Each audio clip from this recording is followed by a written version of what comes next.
I like football. You know what else I like? Making money. Preferably with as little effort as possible put in. Fantasy football is a multi-million-dollar enterprise these days. With DraftKings, the sponsor of this video, they make it easy with their offerings. Allow me to introduce you to Best Ball. It's weekly fantasy football that gives you a shot to win millions in prizes. Let me run it down for you. You get to pick 9 starters in a draft. Every player has an assigned salary and the cap is at $50,000. You get points for everything you can think of. Touchdowns, yards gained, the usual things. Looking at my team, I'm on the Chubb train. He's going to take me to the promised land with a side of Justin Jefferson and Kyle Pitts for good measure. And the right time to sign up is now. And best of all, use the promo code UTREE when signing up to join in on Best Ball with your first deposit. It's going to be a very interesting season, and fantasy football just makes it all the better, especially with DraftKings. Now for the NFC teams. How are they looking this year? Last year will not be discussed when it comes to the Cowboys. The Frisco Politburo states that any failures were because of Dak's injury. No other issues for America's team. Yeah, the offensive line is riddled with injuries, the secondary has questions, and Mike McCarthy has learned nothing from Green Bay, but they extended Dak! His injury was probably the best thing that happened to his wallet, if we're being honest. Now, if he stays healthy is another question entirely. There are rumors swirling around the dark web about Prescott's shoulder. Is it fucky or is it able to withstand a 17-game season? As the Cowboys are being mum about it, the consensus seems to be this. Don't panic, but panic. Dak has to stay healthy if there's any chance of Dallas making the playoffs, but in Jerry's mind, his dream is accomplished. The great evil is gone. That being Ben DiNucci. Why is it that most coaches that come from the Belichick tree believe they have to be more aggressive versions of him? That shit might fly in college, but in the pros, people see right through it. You can argue that Joe Judge recreating the devastation of Mount Vesuvius was justified.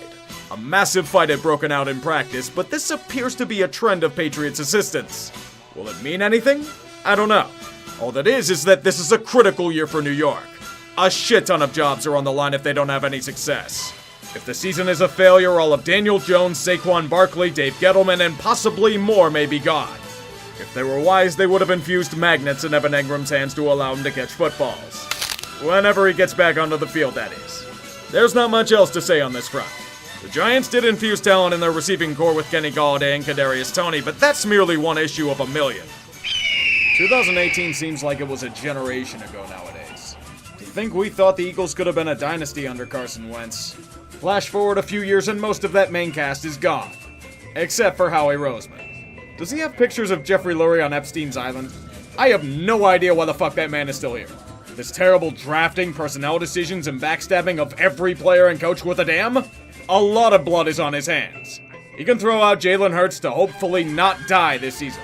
And if Philly inevitably wants blood if his luster wears off, they can chuck Gardner Minshew or Joe Flacco out there.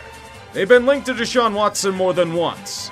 And it's very possible that they make a move once things cool down on his front, but with nearly everything else in disarray, an aging offensive line, a suspect defense undergoing lots of turnover, and over $30 million in dead cap for Wentz, the only thing that would make the fans more pissed is if Ben Simmons somehow became an Eagle.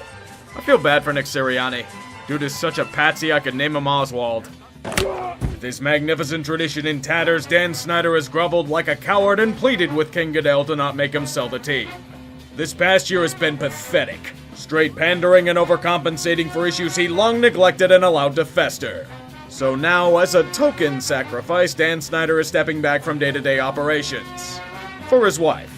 Which means little will probably change on that front. The fortunate thing is that the Washington Panthers have some semblance of structure on their roster. And with a defense ready to fuck shit up, they should be contenders for the NFC East title. But wait, my friends. I sense a messiah is coming down from the heavens to bless this franchise. By God, it is. Fitzception. The meme that's transcended into a living legend. His reputation grows as great as his mane.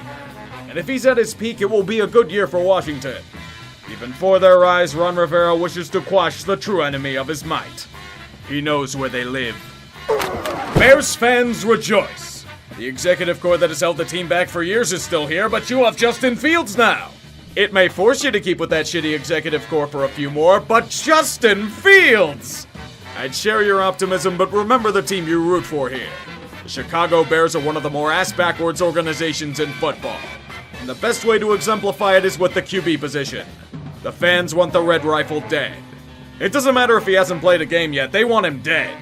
And I personally can't wait for Matt Nagy to force a conservative play-calling scheme to bring about one of the blandest offenses in football, and staying with it for at least a month.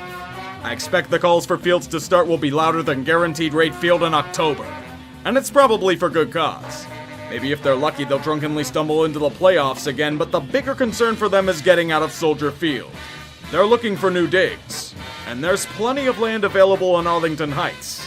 With how badly that renovation was botched, I don't blame them for that either. They should see uninspired football in a more inspired setting.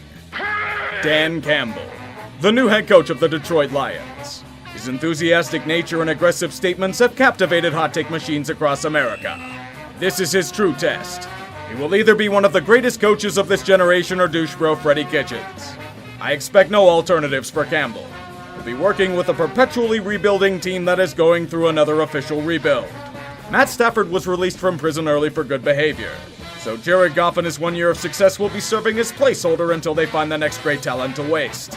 Knowing this team, I expect it'll happen sooner rather than later, but it's not like there were hopes here to begin with. Those were probably shot to shit when Megatron retired. When a franchise misses Jim Caldwell, you know things are dire. It was long rumored that Aaron Rodgers was pissed at the Packers for wasting his years. Too long have they stood pat instead of aided him with weapons. He was going to go scorched earth on this franchise. His trusty flamethrower would burn everything to the ground as Green Bay would be in jeopardy. Wisconsin trembled as Rodgers gave his lofty demands to team management.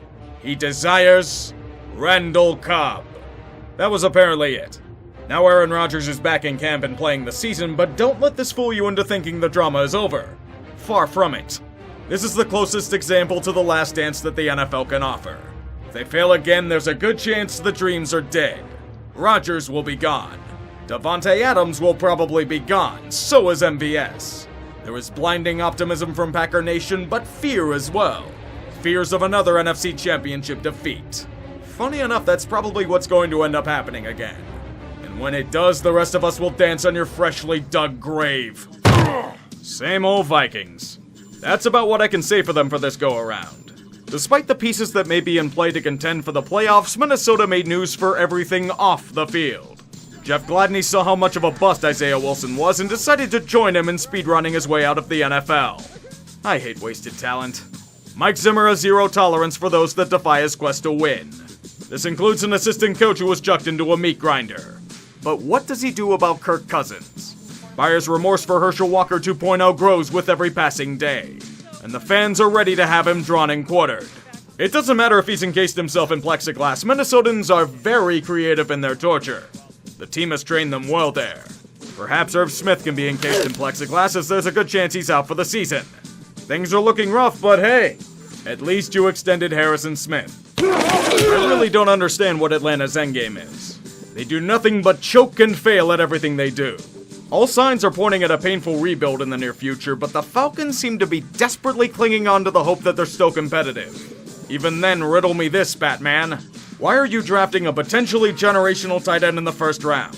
Posture is a team ready to compete, yet decide to trade Julio Jones to the Titans after the fact. What is their vision? Where's the direction? This entire franchise has been lost since you know what. And it feels like they're so shocked that they're paralyzed by the indignity. Atlanta just has to hope. Hope Matt Ryan still has gas in the tank. Hope the defense can refortify itself. Hope that something can go right for once. Hope is a dangerous word for the Falcons. It tends to painfully backfire. It's about time to start calling the Carolina Panthers a refugee camp. They will take on the downtrodden and abused of poorly run regimes and toppled empires. Their newest project? Why, it's none other than Sam Darnold, a man who was all but ruined by the New York Jets and their total incompetence the past few years. Will he be able to recover from this trauma? We don't know. The comparison you have to hope for is Ryan Tannehill, who once free from Adam Gase became a quality starter. I don't know how long this leash is going to be, though. Not with those rumors of Deshaun Watson flying around. This is a critical year for the Panthers' rebuild, and it may be time for them to start showing results. They had flashes of brilliance last year, but not enough to truly sustain themselves, particularly in goal line situations. I expect a lot more out of them this year. Good luck with that. There's one team last year's Saints reminded me of. The '93 Houston Oilers. It felt like a last chance that came up short yet again, and the offseason sort of reinforced that. They worked a bit of magic for the cap issue, but they still lost a lot of talent, particularly Drew Brees. As of now, the Turnover Bakery is opening up a food truck to travel across the land. Perhaps someday he will realize his elite potential. The football gods obviously disagreed. In a swift motion, they took away a lot of what made the Saints great. Will Lutz, the dynamic kicker, out long-term with injury. Michael Thomas also out long-term with injury as well. And he's throwing a temper tantrum because he isn't getting enough attention. Seriously, this team's done everything you've wanted. Why did you request a trade? But then again, none of that matters right now. This does. Hurricane Ida has all but destroyed New Orleans. And to be completely honest, I have no idea when the Saints will be able to get back to playing in the Superdome. For their first week, the traveling team plays in Jacksonville. Let's just hope Gail Benson doesn't pull a stunt like her late husband did and try to move the damn team in the chaos. Let the cynicism flow. We thought things could be nice in this league again, but the Buccaneers and their conjuring of souls would not allow it. And with being a championship team, they get certain perks. Such as, I don't know, having the entire 22 men who started last year back for another go-around. Not to mention an infusion of rookies like Joe Tryon and Kyle Trask. Nothing matters in this world anymore. Tom Brady will somehow go back in time by 20 years and play until he's 75 because God hates us all. We are fucked. May we pray to our new overlords in Tampa Bay. May they be merciful in their slaughter and benevolent in their rule. Please, for the love of all that is holy, be mediocre this season. Cardinals are a very weird cat to gauge. It's quite obvious they have the talent to make the playoffs, that's never been questioned. Problem is in converting it to on-field success. This year is absolutely critical for Arizona and Cliff Kingsbury. Too often they've reverted to the traps that ruined Kingsbury at Texas Tech. Late season collapses, bad defenses, trusting the wrong men for the jobs, the usual stuff. This must be the year where that changes. If not, I'm not entirely sure that the air raid experiment lasts another. They'll have to do it without an old face in Larry Fitzgerald, who looks about as checked out as one can be. But they'll have new old men to lead the retirement home, such as J.J. Watt and A.J. Green. Yes, men can be free from the shitshows of Houston and Cincinnati and have a chance at greatness. Terrell Suggs signed in Arizona and he won a ring that year. It may have been in Kansas City, but it's the thought that counts. I just wish your division wasn't so brutal, you know? Sean McVay isn't a man to sit on his heels. If there's a chance to make his team better, then by God he's going to do it. Jared Goff has proven that he's not the right fit for this offense. McVay needs a true gunslinger. A man that can elevate the Rams offense to heights they've never seen before. Matthew Stafford. Too long has he toiled on garbage teams in Detroit. He's always put up stats in clutch performances. And they paid a premium to bring him to Inglewood. It's a very risky move, I'm not gonna lie. I've always been under the impression that Stafford put up the sexy numbers but didn't do enough to elevate the team around him. That narrative will be challenged. Was Stafford held back by Detroit, or is he just not good enough to transcend bullshit? He'll need to carry the load, especially as Cam Akers is out for the season already. He's got a decent core though. Sony Michel helps with it, but once again, that only goes so far. Can this team stay healthy for once in their goddamn lives? In 2 of the last 3 seasons, the 49ers' ambitions were cut down by a litany of wounded. The time they were healthy, they went to a Super Bowl. We know what they're capable of. At this point in time, the question is at quarterback. It's been looking more and more apparent that Jimmy Jesus isn't the savior he was made out to be. They've been looking to cut ties with this false messiah for a new god. His name is Trey Lance, and he has the natural ability to make a difference. He's not ready though. San Francisco must bide its time. The key for them is in durability. If they can stay off the injured list, things will fare much better for them. Although that's a really big ask considering the circumstances. We really thought Russell Wilson was going to be out of Seattle this offseason. There seemed to be smoke billowing from the ground. But unfortunately for those of us that want to see everything burn, nothing happened. The Seahawks did what a competent team would do and addressed Wilson's concerns. Goddamn teams trying to stamp out issues before they become untenable. You could argue the same for Jamal Adams, but Seattle didn't really have a choice in that regard. I just wish Aldon Smith could be the same, but he just can't overcome the demons that consume him. Even for a relatively open and forgiving organization, they wanted nothing to do with him any longer. Seattle is a team that could go far, but they'll need a more balanced offense to see it through. We've seen what happens when it doesn't pan out. If that ends up happening again, you can root for the Kraken now?